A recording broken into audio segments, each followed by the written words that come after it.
గుర్తుంచుకోండి, నా పేరు పవన్ కళ్యాణ్. మాటిస్తున్నా, అధికారంలోకి రాగానే తొలి సంతకం ఆడపడుచులకిచ్చిన హామీపైనే.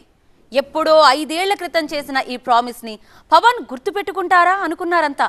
కానీ 2019లో ఇచ్చిన మాటను తొలి సంతకంతోనే నిలబెట్టుకున్నారు పవన్ కళ్యాణ్. డిప్యూటీ సీఎంగా పవన్ బాధ్యతలు తీసుకున్న వెంటనే ఏ నిర్ణయాలు తీసుకున్నారు? తొలి సంతకానికి ఎందుకంత ప్రాముఖ్యత? మేనిఫెస్టో హామీపైనే పవన్ తొలి సంతకం. 2019లో ఇచ్చిన మాటను నెరవేర్చిన సేనాని. డిప్యూటీ సీఎంగా బాధ్యతల స్వీకరణ. తొలి రోజే సమీక్షలు, అధికారులకు టార్గెట్లు. 10 ఏళ్ల రాజకీయం. సినీ రంగ ప్రస్థానాన్ని కొనసాగిస్తూనే రాజకీయ రంగ ప్రవేశం. పైగా డిప్యూటీ సీఎం పదవి. ఏం చేస్తారు, ఎలా చేస్తారు? శాఖలపై, గవర్నెన్స్ పై పవన్ కున్న అవగాహన ఏంటి? ఇవే ప్రశ్నలు వినిపించాయి, వెంటాడాయి. ఈ ప్రశ్నలన్నింటికీ తొలి రోజునే పవన్ చేతల ద్వారా సమాధానాలు కూడా కనిపించాయి.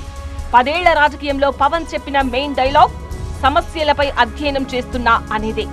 ఆనాడు అంతా తమాషాగా తీసుకున్నారు గాని సమస్యలపైన, వాటి పరిష్కారాలపైన ఎంతటి అధ్యయనం చేశారో డిప్యూటీ సీఎంగా బాధ్యతలు తీసుకున్న తొలినాడే తెలిసింది. ప్రశ్నించడంలోంచే జనసేన పుట్టిందన్న పవన్ కళ్యాణ్ ఆ ప్రశ్నల్లోనే సమాధానాలు సైతం వెతికారు. అందుకే ఉపాధి హామీ పథకాన్ని వ్యవసాయానికి అనుసంధానం చేస్తూ తొలి సంతకం పెట్టారు డిప్యూటీ సీఎం కొణిదెల పవన్ కళ్యాణ్. 5 ఏళ్ల క్రితం 2019 మహిళా దినోత్సవం నాడు ఆంధ్రప్రదేశ్ ఆడపడుచులకు ఓ హామీ ఇచ్చారు పవన్ కళ్యాణ్. ఉపాధి హామీ పథకాన్ని వ్యవసాయానికి అనుసంధానం చేస్తానంటూ ప్రామిస్ చేశారు. గుర్తుపెట్టుకోండి, నా పేరు పవన్ కళ్యాణ్. మహిళా దినోత్సవం రోజున జనసేన ఇస్తున్న మాట ఇది అంటూ చెప్పుకొచ్చారు. అధికారంలోకి వచ్చాక 5 ఏళ్ల నాటి హామీపైనే, మేనిఫెస్టోలో పెట్టిన అంశంపైనే తొలి సంతకం చేశారు. దానికి సంబంధించిన నిధులను విడుదల చేస్తూ ఇచ్చిన మాట తప్పబోననే సంకేతాలు పంపించారు. ఇక గిరిజన గ్రామాల్లో పంచాయతీ భవనాల నిర్మాణంపై 2వ సంతకం చేశారు. బాధ్యతల స్వీకరణ రోజు సంతకాలతోనే సరిపెట్టలేదు పవన్.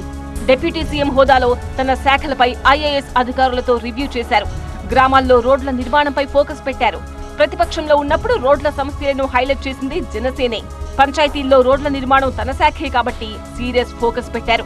గ్రామాల్లో మౌలిక వసతులు, మంచినీటి కొరత రాకుండా చూడడం వంటి అంశాలపైన ఐఏఎస్ అధికారులకు దిశానిర్దేశం చేశారు. తాను చెప్పిన అంశాలపై వెంటనే యాక్షన్ ప్లాన్ రెడీ చేయాలంటూ ఆదేశాలిచ్చిన పవన్ దానికి సంబంధించిన టార్గెట్ కూడా ఫిక్స్ చేశారు.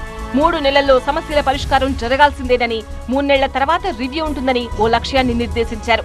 ప్రజా సమస్యలపైన, వాటి పరిష్కారంపైన ఎలాంటి నిర్లక్ష్యం వద్దంటూ తన స్టైల్లో సూచనలు, ఆదేశాలు ఇచ్చారు. బాధ్యతల స్వీకరణ రోజు కాస్త ప్రత్యేకంగా కనిపించారు పవన్ కళ్యాణ్. చేతిలో ఓ పుస్తకంతోనే ఎంట్రీ ఇచ్చారు. ఏంటా పుస్తకం అని ఆసక్తి అక్కడున్న చాలా మందిలో కనిపించింది. గుంటూరు శేషేంద్ర శర్మ రాసిన ఆధునిక మహాభారతం పుస్తకం గురించి పవన్ చాలాసార్లు ప్రస్తావించారు. డైరెక్టర్ త్రివిక్రమ్ కు బాగా నచ్చిన పుస్తకం కూడా. అందుకే దాన్ని పవన్ కు గిఫ్ట్ గా ఇచ్చారంటారు. పైగా మార్కెట్లో కూడా ఎక్కడా ఈ పుస్తకం దొరక్కపోవడంతో గుంటూరు శేషేంద్ర శర్మ వారసులతో మాట్లాడి ఆర్థిక సాయం చేసి మరీ 25,000 కాపీలు ప్రింట్ అయ్యేలా చేశారు.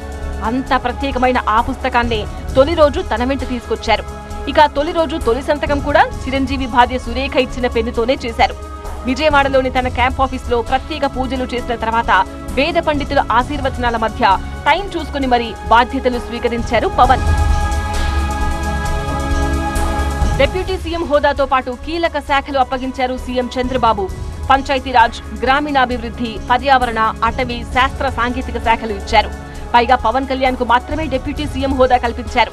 అధికారిక నివాసంతో పాటు క్యాంప్ ఆఫీస్ ను సైతం కేటాయించారు.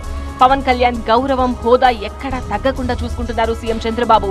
ప్రోటోకాల్ ఎక్కడా మిస్ అవ్వడానికి వీల్లేదని ఇప్పటికే ఆదేశాలిచ్చారు కూడా. అందుకే ఏపీలోని ప్రతి గవర్నమెంట్ ఆఫీస్ లో సీఎం చంద్రబాబు ఫోటో పక్కనే డిప్యూటీ సీఎం గా పవన్ కళ్యాణ్ ఫోటో కూడా కంపల్సరీగా ఉండాలనే ఆర్డర్స్ పాస్ చేశారు. పవన్ కళ్యాణ్ కోసం ప్రత్యేక కాన్వాయ్ రెడీ చేశారు. మొత్తానికి జనసేన కార్యకర్తలు, పవన్ అభిమానులు ఫుల్ హ్యాపీగా ఫీల్ అవుతున్నారు. 21 సీట్లకు తగ్గారన్న విషయాన్ని పూర్తిగా పక్కన పెట్టి పవన్ కళ్యాణ్ కు దక్కుతున్న హోదా, గౌరవాన్ని చూసి ఎంజాయ్ చేస్తున్నారు.